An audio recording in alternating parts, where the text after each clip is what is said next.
Eu nunca subo a este púlpito sem buscar muita unção e a presença de Deus. E eu tenho orado muito para que as palavras que sejam trazidas nesta igreja sejam bíblicas e que provoquem na vida de todos que a recebem transformação. A palavra de hoje vai provocar muitas reflexões na tua vida.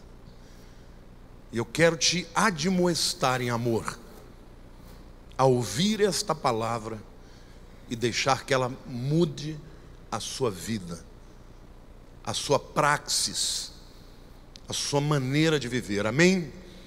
Nós estamos na campanha pela família de joelhos. Diga, pela família de joelhos.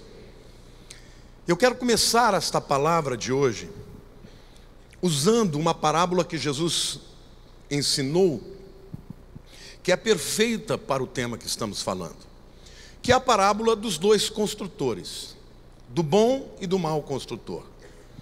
O bom construtor construiu a sua casa sobre a rocha. O mau construtor construiu-a sobre a areia. E quando as casas terminaram, elas eram lindas, aparentemente sólidas, até que as tempestades vieram. Na hora que as tempestades vieram, ou que a tempestade veio, a casa que estava sobre a rocha permaneceu inabalável. Contudo, a casa que estava sobre a areia ruiu, simplesmente porque o chão sobre a qual ela estava construída liquefeceu, se tornou líquido. Você já deve ter visto na televisão, quando chove demais e as casas que estão construídas em barrancos vão juntos com os barrancos. Zygmunt Bauman, um filósofo contemporâneo, escreveu um livro muito interessante chamado Tempos Líquidos. E ele descreve nesse livro a sociedade contemporânea em que vivemos. E ele chama o livro de Tempos Líquidos, por quê? Porque ele diz que nós vivemos num tempo em que não existem mais verdades absolutas, não existem mais princípios absolutos, tudo é relativo. Não existe mais certo ou errado, depende da sua concepção. Então, mais do que nunca, esta parábola é propícia. Por quê? Porque a casa eu quero comparar com a sua família. E o chão sobre a qual você constrói a sua família são as verdades sobre as quais você constrói a sua família, a sua casa.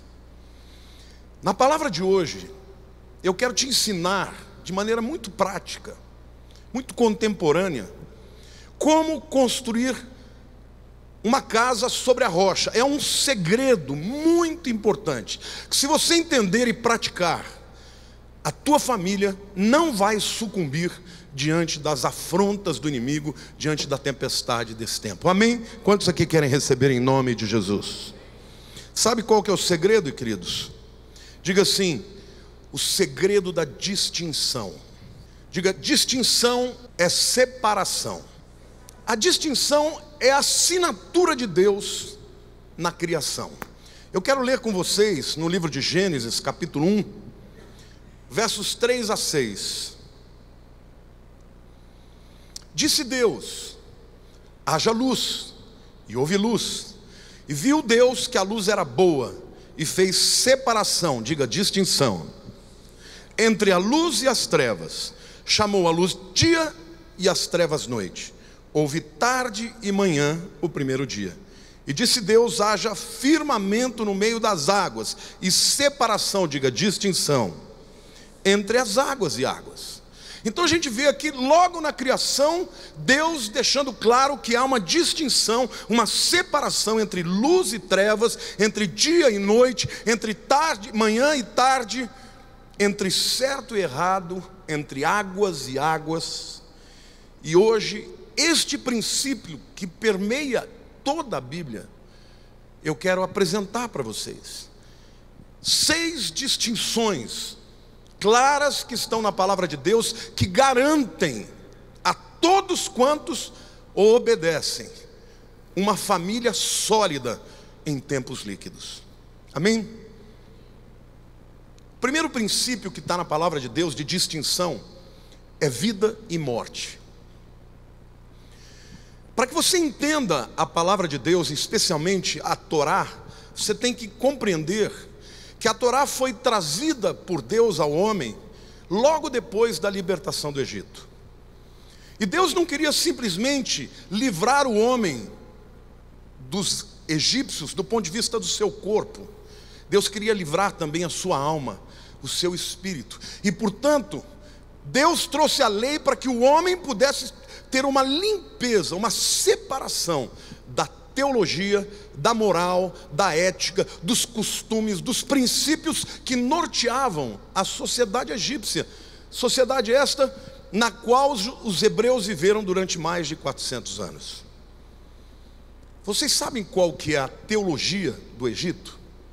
Alguém aqui sabe o nome da Bíblia dos egípcios naquela época?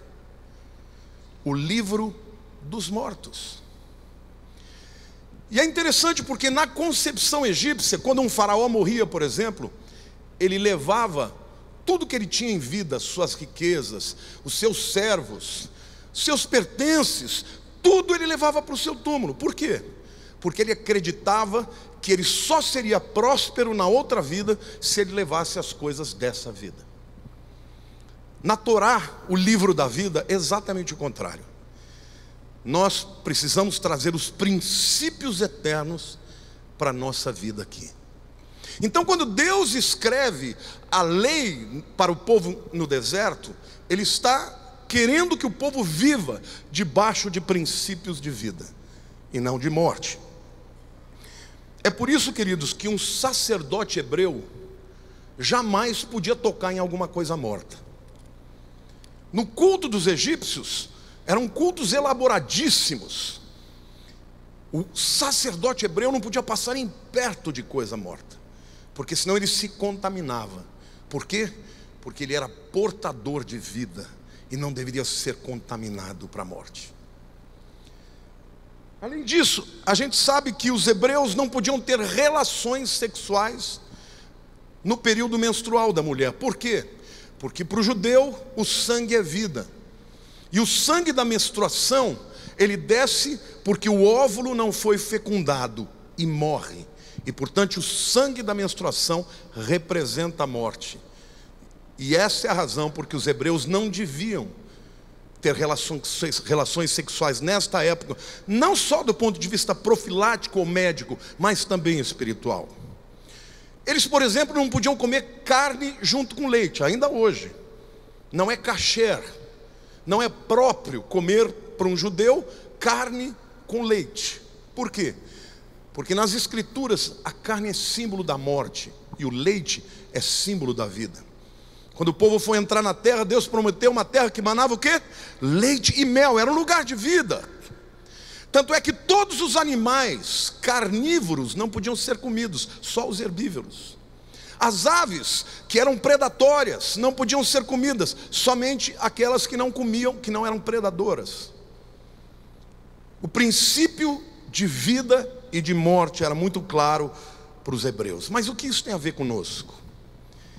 Nessa sociedade, irmãos, existem muitos princípios de morte que gradativamente passaram a fazer parte da vida dos cristãos, que eles deveriam abominar, porque são princípios de morte. Diga assim: Deus me chamou para a vida e não para a morte. Aliás, a palavra de Deus diz: a vida e a morte ponho diante de ti, escolhe, pois, a vida para que vivas. A segunda distinção que a gente vê na Bíblia é a distinção entre humanos e animais. Segundo a palavra de Deus, somente o homem foi criado à imagem e semelhança de Deus. Mas para os ateus secularistas, nós somos animais, mais inteligentes, mas animais iguais a todos os outros. Perante Deus não é assim. E a verdade disso, querido, você vê claramente que hoje existem pessoas que gastam verdadeiras fortunas com seus animais. Hoje, os pet shops proliferam, porque todo mundo tem um cachorrinho. E hoje tem dentista para cachorro, tem veterinário, tem médico dos olhos, tem médico para tirar o câncer, tem de tudo para cachorro. E muitas pessoas que não geram filhos, ao invés de adotar uma criança, adotam um animal. Por quê? Simplesmente porque preferem os animais do que as pessoas. Vocês sabiam, queridos, que foi feita uma pesquisa nos Estados Unidos? E a pergunta era muito simples: se você tiver que escolher entre salvar o seu cachorrinho, seu pet, o seu gato, o seu animalzinho de estimação que você ama, e um ser humano estranho, 65% das pessoas disseram que salvariam os seus animais, porque o estranho não é da sua conta. É assim que as pessoas enxergam o ser humano hoje. Desvalorizam, não se importam com ele. Por isso tem tantas crianças remexendo em lixo, porque existem famílias inteiras sem filhos que são incapazes de adotar um ser humano. Na palavra de Deus, o ser humano vale muito mais do que um animal, porque o ser humano foi feito à imagem e à semelhança de Deus.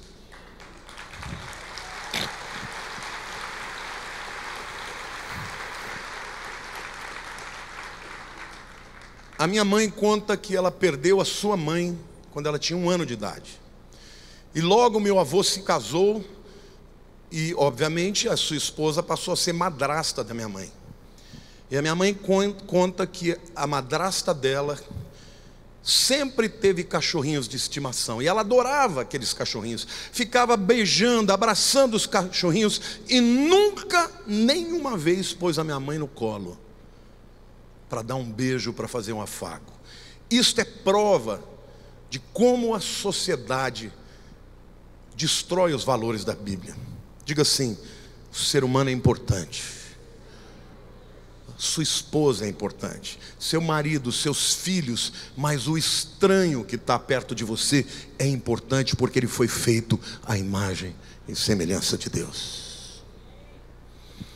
A terceira distinção que nós vemos na palavra é a distinção entre Deus e o homem. Diga assim: Deus é Deus e o homem é um homem. Mas nós vivemos numa sociedade onde o homem é Deus. Por quê? Porque ele está no topo da escala de prioridade. Primeiro eu, depois a minha vontade, depois os meus sentimentos, depois o que eu quero. Por último fica Deus. Até mesmo os crentes, quando vão escolher entre obedecer a palavra de Deus e fazer aquilo que desejam, muitos escolhem o que desejam. E aí não entendem porque os princípios e as promessas de Deus não valem para a sua vida. E eu digo isso para a sua família: se você não colocar Deus em primeiro lugar na tua casa, o teu lar vai sucumbir diante de todas as investidas do diabo neste tempo, irmãos. O princípio da sabedoria é o temor a Deus. Diga: Deus é Deus e o homem é homem. Ora, se Deus é homem, se Deus é Deus, então Ele é meu Senhor. Se Ele é meu Senhor, Ele é o meu Salvador. Se Ele é o meu Salvador, Ele é também meu Pai. Mas primeiro, Ele tem que ser o meu Deus. Olhe para o teu irmão do lado e diga assim: primeiro, Ele tem que ser o seu Deus. A sociedade secularista do século 21 tem uma ética sem Deus. Eu quero dizer para vocês como é que é uma ética sem Deus. Você sabia que quando a Igreja Católica estava expandindo na pregação do Evangelho, as tribos que mais resistiram à pregação foram as tribos germânicas? Por quê? Por uma razão específica: eles não entendiam como é que era possível não matar. Eles diziam assim para os padres jesuítas: como assim não matar? Desde que o mundo é mundo, o forte mata o fraco.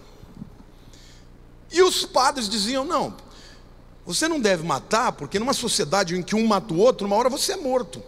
E eles diziam: não, ao contrário, numa sociedade como essa, se eu não matar, eu morro.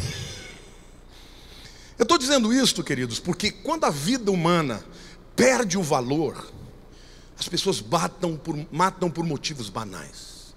Por que eu não mato?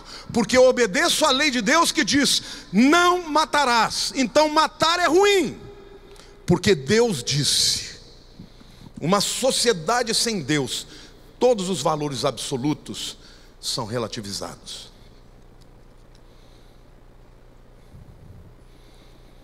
A prova do que eu estou dizendo para vocês, eu estou lendo um livro chamado The Black Book of Communism, o livro negro do comunismo. Tem 900 páginas, já li umas 200. Esse livro foi escrito por um ateu, só que ele está fazendo uma meia-culpa, e ele está fazendo uma contabilidade de quantas pessoas morreram no século XX nas revoluções comunistas. Na Rússia, na China, no Camboja, no Vietnã, na Coreia do Norte, nos países africanos. Sabe quantas pessoas morreram no século XX só por guerras comunistas? 100 milhões de pessoas. O Stalin tinha listas inteiras de pessoas que ele queria matar por motivos banais. Onde não existe Deus, o homem perde o seu valor. Glória a Deus. Satanás, queridos, ele contou uma mentira para o ser humano. Porque Deus disse assim: olha, você pode comer de tudo, menos dessa fruta aqui, porque no dia em que comeres, certamente morrerás. E o diabo falou: não vai morrer nada. É o contrário, se você comer desse fruto, você vai ser como Deus. E é exatamente isso que essa sociedade está dizendo. Está tentando tornar o homem o seu Deus, aquele que decide o seu caminho, as decisões, as vontades, as prioridades, os princípios que norteiam a sua vida. Então, a gente sabe que o final dessa história foi morte. Diga assim: Deus é Deus e o homem é o homem. O quarto princípio de distinção na Bíblia é o sagrado e o profano. Diga: sagrado e profano. Sagrado significa santo, profano significa comum. Eu vou mostrar para vocês na Bíblia alguns princípios que provam isso que eu estou dizendo. Por exemplo, a Bíblia diz que a vida é sagrada, por isso não matarás. Só Deus tem o direito sobre a vida. Na Bíblia, a família é sagrada, por isso o que Deus uniu, não separe o homem. Na Bíblia, o tempo é sagrado, por isso Deus falou: vocês trabalhem 6 dias, mas no 7º vocês vão descansar, vão santificar a mim. Por que isso? Porque Deus sabia, queridos, Deus sabia que o homem trabalha para conseguir dinheiro para si. Então isso iria levá-lo a priorizar o trabalho. Mas Deus queria que um dia fosse dele. Esta é a razão porque nós santificamos o domingo. Mas vocês querem ver, irmãos? Alguém aqui levanta. Quantos aqui estão empregados? Fica de pé, por favor. Como é que você chama, rapaz? Milton. Milton, você levanta numa segunda-feira e fala: não estou a fim de trabalhar, hoje eu não vou. Você fala isso? Não, né? Tem alguém que fala assim: está chovendo, hoje eu não vou trabalhar. Nesse mundo onde o emprego é escasso, se você fizer isso, você vai ser o quê? Despedido. Pode sentar. Mas quantos de vocês, no dia do Senhor, e a Bíblia chama o dia do Senhor, decidem que não vão à igreja? Porque ontem eu passei e fiquei muito cansado. Porque hoje eu tenho visita em casa. Por quê? Porque eu não estou afim. A palavra de Deus diz que é para santificar. E eu, para não ter dúvida, porque há uma discussão enorme: mas se o dia para santificar é o sábado, por que nós nos reunimos no domingo? Sabe como é que eu faço, irmãos? O sábado, eu e a minha mulher santificamos a Deus para nós. Então a gente fica em casa, ora a Deus, só conversa das coisas de Deus. Eu não ligo a televisão para ver nada que não seja para glorificar a Deus. Aliás, eu já não faço isso para dia nenhum. E no domingo eu venho trazer a palavra para o povo. Mas um dia, pelo menos um dia, Deus quer que você santifique para Ele. É dele. Você não está afim de ir para a igreja? Venha. Você está cansado? Venha. Por quê? Porque é o dia do Senhor. Se você gastou toda a sua energia durante a semana inteira para fazer aquilo que traz retorno para você, Deus está dizendo: santificai para mim. Amém, igreja? Eu quero ver o povo aplaudindo o Senhor, dizendo glória a Deus.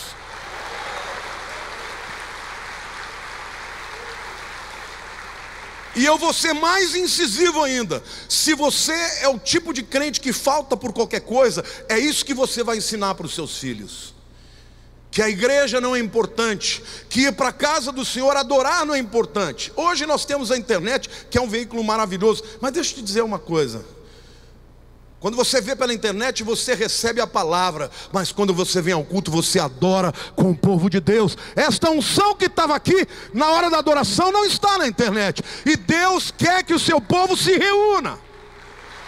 Ele precisa ser prioridade na nossa vida. Mas, como tudo é relativo, o dia do Senhor também é relativo. Na Bíblia, o templo era sagrado. Não podia entrar os gentios. Mas hoje, a Bíblia diz que nós somos o templo do Espírito Santo. Agora, quantos de vocês poluem o templo de Deus com coisas profanas e abomináveis? Quando ligam a internet para ver pornografia, quando falam bobagem, usam palavras que ferem, que um santo não deveria usar. Por quê? Porque relativizam, acham que podem adorar a Deus e viver como um ímpio. Deus está dizendo para esta igreja que se nós vamos vencer esta sociedade líquida, onde não existem mais verdades absolutas, nós temos que ser firmes na palavra de Deus. A palavra de Deus é ordem para a minha vida. Quem sou eu para questionar a Deus? Na Bíblia, o dinheiro é sagrado. E a Bíblia diz que quando o povo judeu trazia suas primícias, ele santificava todo o resto. Deus pedia primícias e dízimos e ofertas.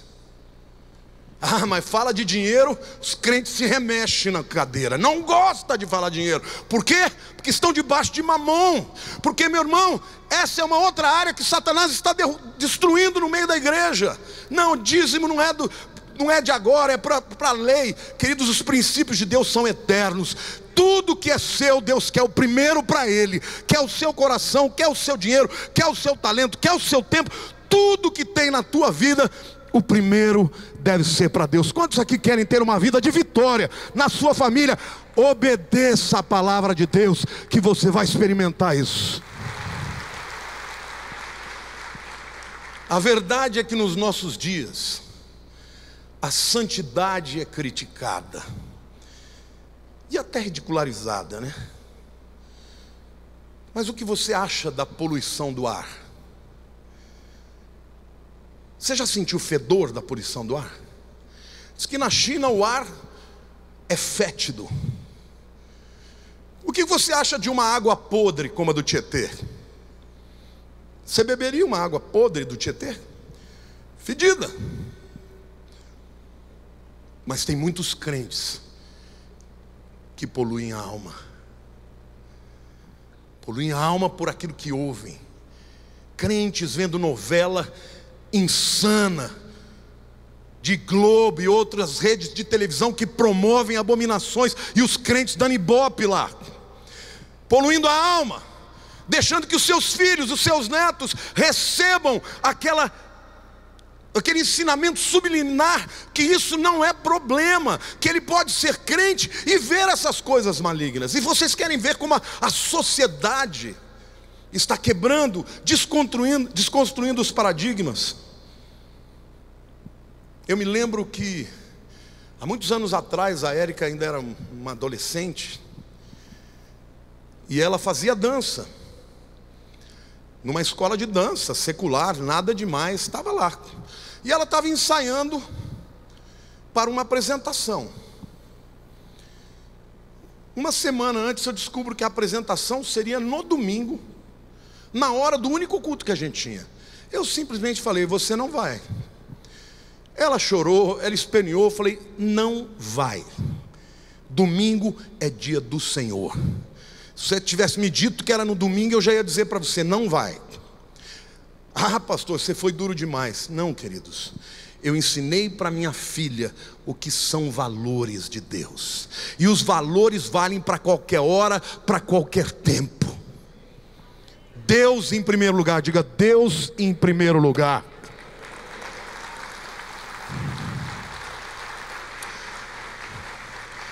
Mas hoje os irmãos não vêm porque o jogo está no mesmo horário, né?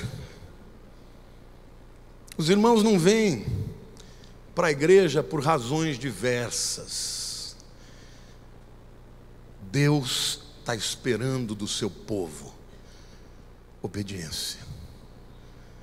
O santo, o sagrado e o profano são distintos para Deus. A quinta distinção que a Bíblia fala é do homem e da mulher. Gênesis 1:27 diz: criou Deus, pois, o homem e a mulher. No hebraico é literalmente o macho e a fêmea. Hoje, na chamada ideologia de gênero, isso já não é mais absoluto. Vocês sabiam, irmãos, que hoje já existem 9 classificações de gênero? 9. Tem homem, tem mulher, tem homossexual homem, tem homossexual mulher, tem transgênero, tem transexual, tem 9, eu não vou saber todos, mas são 9. Agora, perante Deus só existe 2, homem e mulher. É isso que a palavra de Deus diz.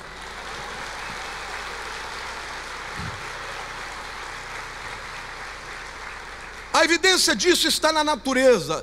Até na natureza existe homem e mulher. E eu não estou me referindo à homossexualidade. Isso é uma outra questão que depende de inúmeros fatores, fatores sociais, psicológicos, e ainda não se sabe exatamente todos os meandros disso. Mas perante Deus, o indivíduo é macho ou ele é fêmea. Hoje se diz assim: eu não posso ficar preso à minha genitália. Não, querido, você nasceu com uma genitália masculina, você é homem.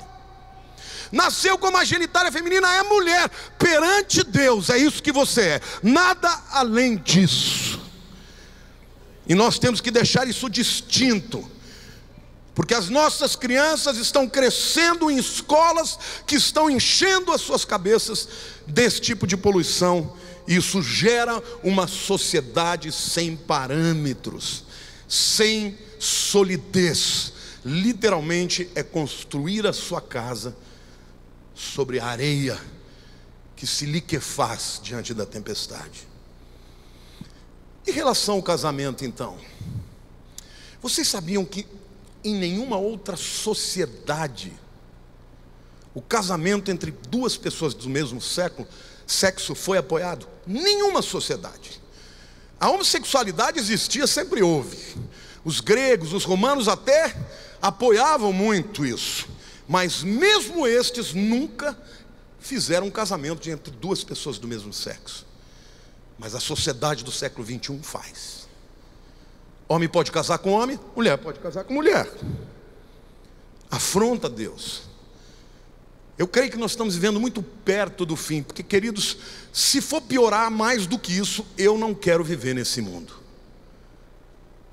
Agora, enquanto estivermos aqui, igreja, mesmo que sejamos politicamente incorretos, nós precisamos pregar a verdade. E a prova disso vai ser que os casais que vivem debaixo da palavra de Deus serão felizes, as famílias serão sólidas, e aqueles que rompem com a palavra de Deus, estes vão ver a destruição aos seus olhos. Uma sociedade em que o homem é Deus, essa é mais uma das afrontas. A sexta distinção entre o bem e o mal. Deuteronômio 30, versos 15 e 16 diz o seguinte: vê que proponho hoje a vida e o bem, a morte e o mal. Se guardares o mandamento que hoje te ordeno, que ames ao Senhor teu Deus, andes nos seus caminhos e guardes os seus mandamentos e os seus estatutos e os seus juízos, então viverás e te multiplicarás, e o Senhor teu Deus te abençoará na terra a qual passas a possuí-la. Qual é o condicional aqui, irmãos? Se você amar a Deus, andar nos seus caminhos, guardar os seus mandamentos e os seus estatutos e os seus juízos, então, diga então, viverás e te multiplicarás, e o Senhor teu Deus te abençoará na terra a qual passas a possuí-la. A Bíblia diz: ai daquele que chama o mal de bem e o bem de mal. Cuidado. É claro que nós temos que ter sabedoria. Alguém vai me dizer assim: ah, pastor, meu filho desejou casar com a outra pessoa, o que você vai fazer? Se eu tivesse um problema como esse, eu tenho certeza disso, que eu iria amar até o fim. Jamais eu ia rejeitar meu filho, jamais ia deixar de recebê-lo, por qualquer que fosse a decisão dele, porque o amor que eu tenho por ele está acima de tudo. Mas jamais eu iria anuir, dizer que está tudo certo, porque quando você concorda com o que está errado, você se responsabiliza por aquilo. Então a igreja precisa ter uma postura de amor para aqueles que estão vivendo debaixo dessa verdade. Nós temos que amar, mas a nossa vida tem que ser diferente, e eles têm que olhar para nós e perceber que faz diferença você viver segundo a palavra de Deus. Amém, igreja? Então a igreja tem que entender a sua distinção no mundo. A sociedade de hoje, queridos, ela está entrando na cabeça das nossas crianças. Vocês querem ver um dos desenhos que mais fizeram sucesso? Meu malvado favorito. Ai, que bonitinho. Vou levar meu filho lá. O que você vai ensinar para ele? Que ser mal é bom, porque o personagem, ele é malvado, e ainda assim eu amo, ele é meu favorito. Não, querido, perante Deus, o malvado não pode ser o favorito. Ou então, treine o seu dragão. Outro filminho de criança. Ora, o dragão nas escrituras é o símbolo do mal, do próprio Satanás. O que esses filmes ensinam: que bruxas podem ser boas, que dragões podem ser bons. Mal é só a palavra de Deus, e os crentes que são retrógrados, que são radicais, que são politicamente incorretos. Mas diz a palavra de Deus: o mal é mal e o bem é bem. Escolha o lado que você vai seguir. Diga para a pessoa ao teu lado: escolha o lado que você vai seguir. Vivemos numa sociedade, queridos, em que o indivíduo pode ser preso por roubar uma comida no supermercado quando ele estiver com fome. Mas se ele se organizar e se juntar e puser uma bandeira vermelha e invadir a terra dos outros e se chamar de MST, ele é protegido. É isso que essa sociedade faz, irmãos. É uma sociedade em que não existem valores absolutos mais. Tudo é relativo. Roubar aqui não pode, aqui pode. Se você for pobre, vai para a cadeia. Se for político, vai ficar impune.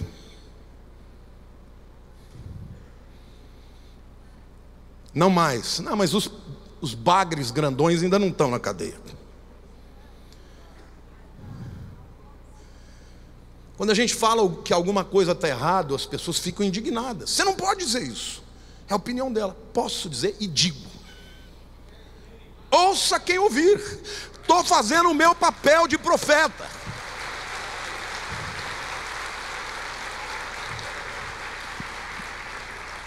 A palavra de moda hoje é tolerância. Tolerância só para o lado deles. Porque ouse discordar, que você vai ver a tolerância deles. Eu não sei quantos de vocês viram um vídeo que foi passado de uma audiência que foi feita no Congresso Nacional, em que um militante homossexual estava lá no Congresso e ele diz claramente: nós temos que rasgar essa Bíblia. Essa sociedade judaico-cristã tem que ser desconstruída. Ele diz: vou pegar em arma. Onde está a tolerância aí? Nós não temos intolerância para ninguém que seja homossexual. Todos os homossexuais são bem-vindos à igreja. E nós amamos os que são homossexuais, independente deles serem homossexuais. E não dizemos que o indivíduo, por ser homossexual, ele é pior. Tem muito heterossexual muito pior do que homossexuais. Mas isso não quer dizer que a Bíblia aceite a homossexualidade. Amém, irmãos? Nós temos que manter as diferenças das coisas. Jesus soube fazer a diferença. Ele aceitou o leproso, ele aceitou a mulher adúltera, aquela endemoniada, mas ele disse: vá e não peques mais. Uma coisa é você amar, outra coisa é você concordar com aquilo que é pecado. Muitos cristãos aprendem os princípios na igreja, mas muitos filhos de cristãos não vêm mais à igreja e aprendem os seus princípios no templo da secularidade, que é a universidade.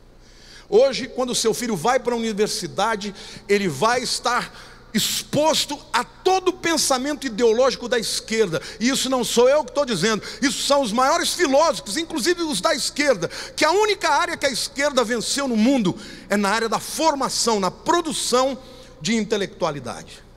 Eles estão em todos os lugares. Eles foram um fracasso como estilo de governo. Nenhum dos países comunistas produziram riqueza, só produziram pobreza. Mas numa coisa eles venceram: eles aparelharam todas as escolas. E até mesmo as escolas dos filhos dos ricos são ministradas por professores esquerdistas que abominam a Deus, secularistas, que se levantam como instrumento de destruição. Por isso a igreja, a família precisa pregar a palavra de Deus, porque a única rocha sobre a qual o teu casamento, a tua família vai sustentar e vai ser sólido é a palavra do Deus vivo, que é eterna e para todo sempre. Amém. Aplauda o Senhor.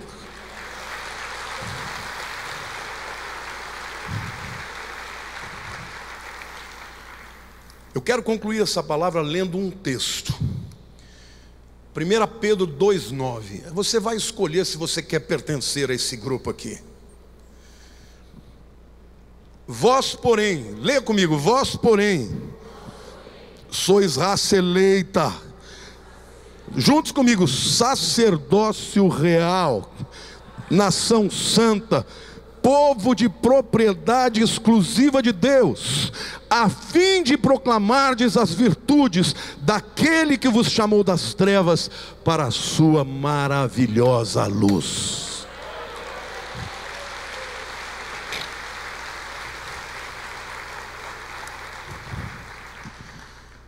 Minha palavra é com muito amor para você, meu querido. Valorize os seus filhos.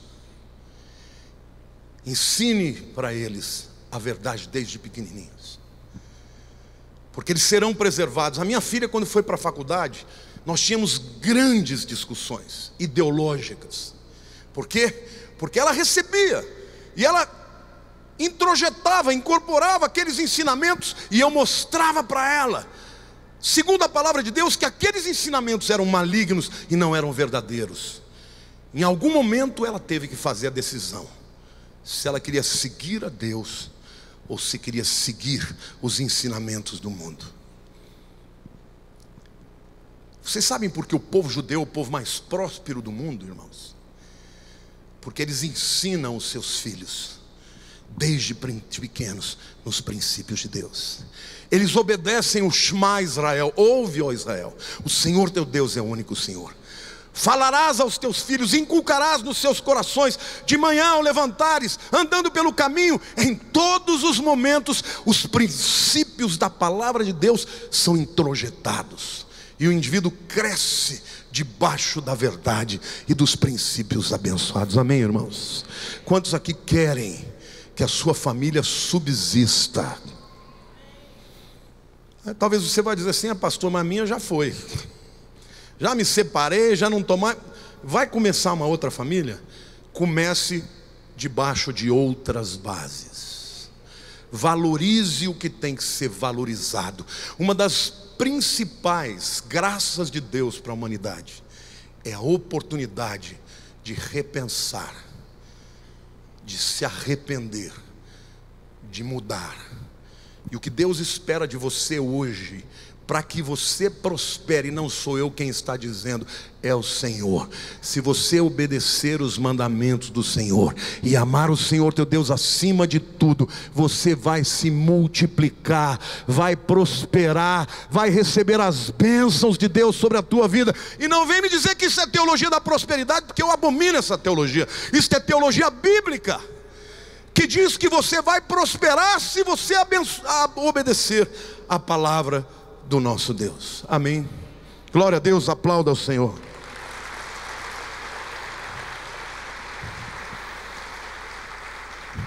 Nesse momento, eu quero pedir para você se ajoelhar. Eu quero chamar os intercessores, aqueles que estiveram ungindo. Deus é bom, meu querido. Deus é misericordioso. Mas Ele espera de você que você hoje peça perdão pelas relativizações, pela falta de compromisso, pelas palavras que você diz contrárias à sua lei. Ainda que nós não entendamos e não tenhamos todas as respostas, nós devemos obedecer, porque Deus é Deus e nós somos seus filhos. Então dobre o seu joelho onde você estiver. Se estiver me vendo também pela internet, faça isso. Pai querido, dura esta palavra, mas é remédio. Assim como quando estamos doentes, muitas vezes temos que nos submeter a procedimentos difíceis para o nosso bem. Assim também, Pai, esta palavra, Espírito Santo, eu te suplico que ela marque o coração de todos que vão vê-la e ouvi-la. Sejam os que estão aqui ajoelhados, sejam todos os demais que vão me ouvir pela internet. Senhor, eu sinto que a tua igreja está muito próxima de ser arrebatada. Mas Senhor, enquanto estivermos aqui, nós precisamos fazer diferença, Senhor. Ser luz do mundo de trevas e sal numa terra insípida. Senhor, que as verdades, ou a verdade absoluta da tua palavra, seja experimentada, crida e obedecida na nossa vida, para que as tuas bênçãos nos elevem, nos iluminem, que estejamos debaixo de holofote, ó Deus, e que não temos que discutir teologia, que as nossas obras e a nossa vida fale por nós, porque eu creio, Senhor, que o Senhor é um Deus que quer restaurar as famílias aqui representadas, e todos que me veem também. Por isso eu te peço, Senhor, fala, Espírito Santo, fala conosco para que nos arrependamos. Fala conosco, Senhor, para que levemos a sério a tua palavra, e o Senhor possa, Pai, brilhar a tua luz e a tua glória sobre a nossa vida. Pai, eu te peço perdão, Senhor, por todas as vezes que eu relativizei a tua palavra, por todas as vezes, ainda que sem saber, ó Pai, eu não ensinei a tua verdade. Obrigado pela tua graça e pela tua misericórdia. Obrigado, Senhor, porque mais do que nunca o Senhor tem falado ao meu coração, tem transformado a minha vida. Senhor, eu quero viver a simplicidade do teu evangelho, eu quero viver o poder do teu evangelho, Senhor. Que nesta igreja, Pai, Satanás perca perca para as famílias desta igreja, que elas sejam solidificadas na palavra do Deus vivo, Senhor. Restaura aquilo que tem que ser restaurado, transforma o que tem que ser transformado. Ore comigo agora, diga: Senhor, perdão. Perdão, Senhor, pela minha relativização. A partir de hoje, Senhor, eu vou obedecer a Tua palavra. Quando for difícil, Senhor, fala comigo, Espírito Santo. Ajuda-me a viver a Tua palavra todos os dias da minha vida. E eu creio que a minha família será abençoada, porque o Senhor Deus disse, e o Senhor não volta atrás nas suas promessas. Em nome de Jesus, amém. Pode ficar de pé, querido.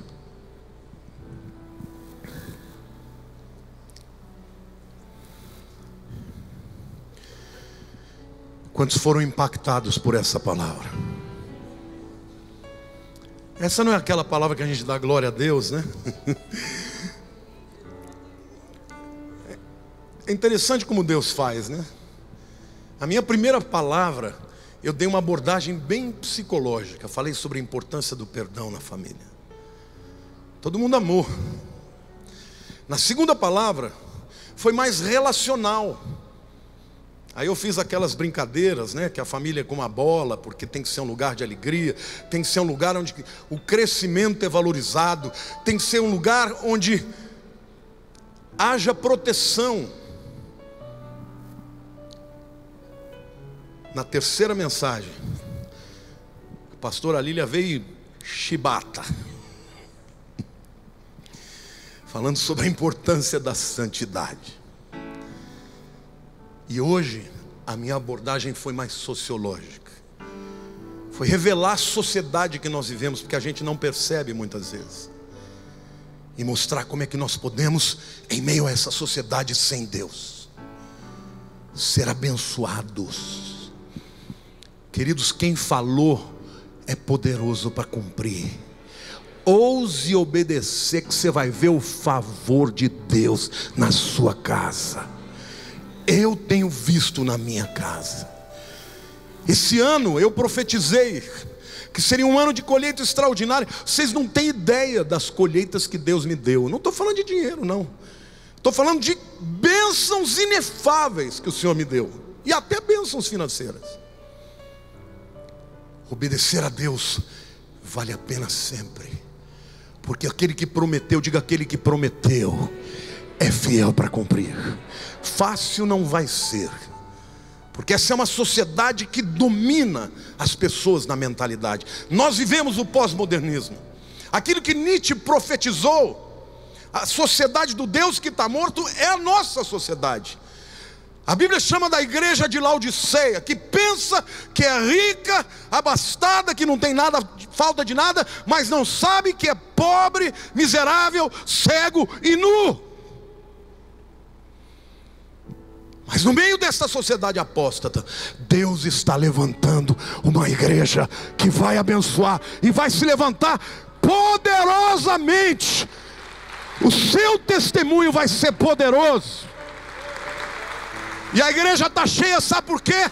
Porque as pessoas estão com sede de Deus. Na filosofia, essa sociedade é chamada de Cut Flower Society, sociedade da flor de corte. Sabe por quê? Porque quando você corta uma flor e põe num vaso, ela ainda está bonita, mas ela vai morrer, porque ela saiu do lugar onde ela recebia a seiva. Os próprios filósofos dizem que as consequências de uma sociedade sem Deus podem não ser vistas agora, mas vão ser vistas daqui a alguns anos. Levante a mão para o céu e diga: mas não a minha família, porque eu e minha casa serviremos ao Senhor. Aplauda o Senhor.